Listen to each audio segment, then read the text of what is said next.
మనుషులు ఉన్న ప్లేస్ వరకు రీచ్ అవ్వడం వేరు. మనుషులు కూడా లేని ప్లేస్‌కి రీచ్ అవ్వడం వేరు. మా సర్వీసులు గాని, సుమన్ టీవీ యొక్క వ్యూవర్‌షిప్ గాని ఆ రేంజ్‌లో ఉంది. ఒక 41 డేసో, 45 డేసో మాలేసుకున్న వ్యక్తుల్నే మనం చాలా రెస్పెక్ట్‌గా చూస్తాం. అలా అని వాళ్ళ సమస్యలు వాళ్ళు క్లియర్ చేసుకుంటారని కాదు. అలాగే కొన్ని సంవత్సరాల నుంచి 20 ఇయర్స్ నుంచో, 15 ఇయర్స్, మోర్ థాన్ 15 ఇయర్స్ నుంచి ఆమె శివుడిని నమ్ముకొని పూర్తిగా అందులోకి వెళ్ళిన వ్యక్తి. పెరటి చెట్టు వైద్యానికి పనికి రాకపోవచ్చు గానీ, అంటే మనకు తెలుసు ఎవరికి ఏది ఇవ్వాలి అనేది. కానీ మన దాకా వచ్చినప్పుడు ఆపరేషన్‌లు చేసుకోవడం కూడా టెన్షన్‌కి సంబంధించి లేదా ఏం చేస్తే ఏమవుతదో ఎందుకు? అవతల వ్యక్తి యొక్క కష్టాన్ని మనం కాన్సంట్రేషను రిలాక్స్‌గా వినగలం. మన కష్టమే వచ్చినప్పుడు క్లియర్ చేసుకోవడం కుదరదు. అమ్మా నువ్వే దేవతవు గదా! నువ్వే గత జన్మలో దేవతవు. నువ్వు బ్లెస్ చేస్తే అప్పుడు సమస్యలు తీరుతున్నప్పుడు నీ సమస్య నువ్వు తీర్చుకోలేవా అనే మాటలు పిచ్చి కామెంట్లు పెట్టి మీ గొయ్యలు మీరు తవ్వుకోకండి. ఎందుకంటే ఏ పుట్టలో ఏ పాము ఉంటదో, ఎవరి దగ్గర ఏ మహిముందో. ఆవిడేమి ఇక్కడ సైకలాజికల్ ప్రాబ్లమ్స్‌తో వచ్చి కూర్చొని మాట్లాడట్ల. పర్ఫెక్ట్ క్లారిటీతో ఉన్న వ్యక్తి. కాకపోతే లీగాలిటీని ఫేస్ చేయడం ఆవిడ వల్ల కాదు. ఎందుకంటే ఆవిడ ఫారెస్ట్‌లో ఉంటది. ఉన్నంత వరకు బాధ్యతలు నిర్వహించింది.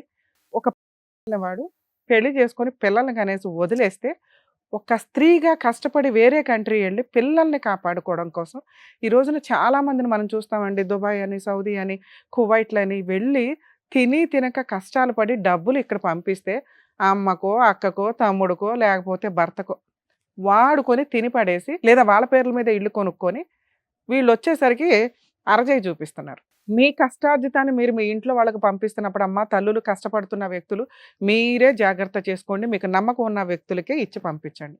అలాగే పంపించేసేటప్పుడు కూడా వీసాలు, పాస్‌పోర్ట్స్ ఏవి ప్రాపర్‌గా ఉండవు. అక్కడ బల్లి పశువులైపోతున్న వాళ్ళు కొన్ని లక్షల మందున్నారు. బాబోయ్! మమ్మల్ని కాపాడండి మాకిక్కడ నరకం చూపిస్తున్నారని. ఆమె నిజంగానే ఏమి శక్తి ఉందో, ఏ మహిమ ఉందో గాని కాపాడుకొని వచ్చింది ఒక రకంగా. అలా రాలేక సూసైడ్‌లు చేసుకుంటున్న వాళ్ళు, రాలేక నరకం పడుతున్న వాళ్ళు కొన్ని లక్షల మందున్నారు. దయచేసి వెళ్ళేటప్పుడు ప్రాపర్ ఏజెంట్ల ద్వారా జాగ్రత్తగా వెళ్ళండి. ప్రాపర్ డాక్యుమెంట్స్‌తో వెళ్ళండి. అన్యాయం జరిగితే మన ఎంబసీలు ప్రతి కంట్రీలోనూ ఉంటాయండి.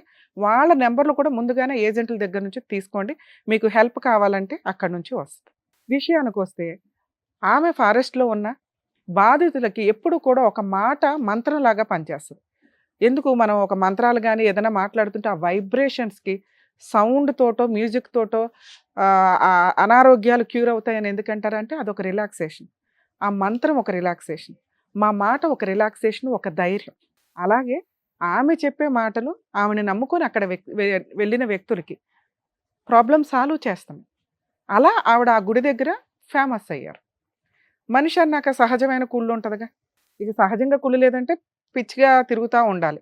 వాళ్ళు అబ్నార్మాలిటీ అని మనం మాట్లాడుకుంటూ వెళ్ళాలి. సహజంగా ఉన్న కుళ్ళిలో ఆవిడ అడుగుతున్నవి ఇక్కడ 2. ఒకటి అమ్మ నా వంతు ప్రయత్నంగా నేను గుడిని డెవలప్ చేయడానికి నేను ఏమీ ఆశించట్లేదు. నేను అక్కడ చేశాను, కూర్చున్నాను. కానీ పలానా వ్యక్తి అక్కడ లీడర్స్ ఉంటారుగా ఎప్పుడు కూడా ఒక ఒక గుడికి అధికారి. ఈవిడ భక్తురాలు. నెక్స్ట్ సేవకురాలు. మేబీ గత జన్మ ఏంటి అనేది ఆవిడ మహిమ. అది మనం మాట్లాడట్ల. అది మాకు సంబంధం లేని టాపిక్. ఆ కుళ్ళు, కుతంత్రాలున్న వ్యక్తులు ఎవరి కోసం సేవ చేస్తున్నారు అందరూ? దేవుడి కోసం. శివుడి కోసం సేవ చేస్తున్నప్పుడు శివుడిని ఫేమస్ చేయడంలో ఎవడి వంతు పాత్ర వాళ్ళదుంటది. ఆమె పాత్రకి రెస్పెక్ట్ ఇచ్చుంటే బాగుండేది.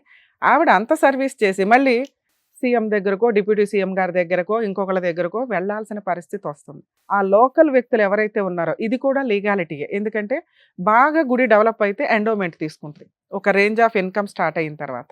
ఇక అక్కడ గుడి అధికారి, దేవాదాయ శాఖ అధికారనో, లేకపోతే ఓ లీడర్ అనో మనం సినిమాల్లో చూస్తుంటాం. ఈ డామినేషన్‌లు ఎక్కువ. ఇవి ఈ షో ద్వారా మనం సాల్వ్ చేయగలమా అంటే మేబీ నీ దగ్గరలో ఉంటే లీగల్‌గా ఆవిడకి చేయాల్సిన హెల్ప్ చేయొచ్చు గానీ